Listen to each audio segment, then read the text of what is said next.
السلام عليكم، شلونكم بنات؟ ان شاء الله بخير. اليوم مشتريات من شهر رمضان. اول شغلة اخذناها هذا الاوفن، صار 62. هاي اخذت سباجيتي للجهال يحبون. هاي كيس مال نفايات، كشمش 4 كيلو ب1500. اخذت هواي اغراض وبعد ناقصاتنا هواي شغلات. اخذت هاي العلبة، هذا سكاكين، هاي دبس رمان اخذت، الزيتون، هاي خل ابيض يفيد للتتبيلات مال الدجاج والقز. هذا حليب نص كيلو ب2500. هاي جوز الهند بالفراولة لونه وردي. هاي كيس مصاص على 1500 قلت للجهال.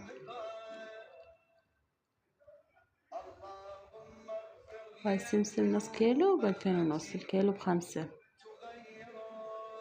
هذا لومي البصرة تسوي عنده شربة شهر رمضان. هاي الجيلي جبت بالفواكه وبالليمون وبالفراولة، جبت أكثر من طعم.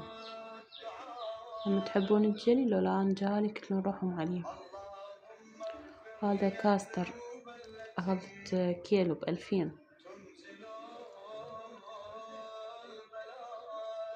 هذا بسكت للكاستر أخذت، يفيد للحلا البارد، الكيكة باردة. هذه جكة قزاز أخذت. وبعد هواي شغلات ما أخذت. هذا الشكليت، طحين صفر ما أخذت، لا نشا بعدنا.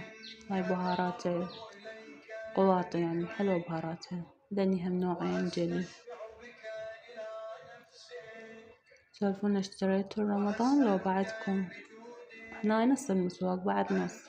هاي فانيلا كمبودر هم اشتريت. هاي تراك اخذته، مسوين عليهن عروض على 3.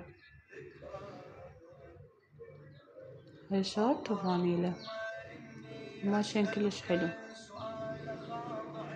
وهذا كاتشب حار وصوص. إذا عجبكم فيديو لايك واشتراك، نلتقيكم فيديو آخر.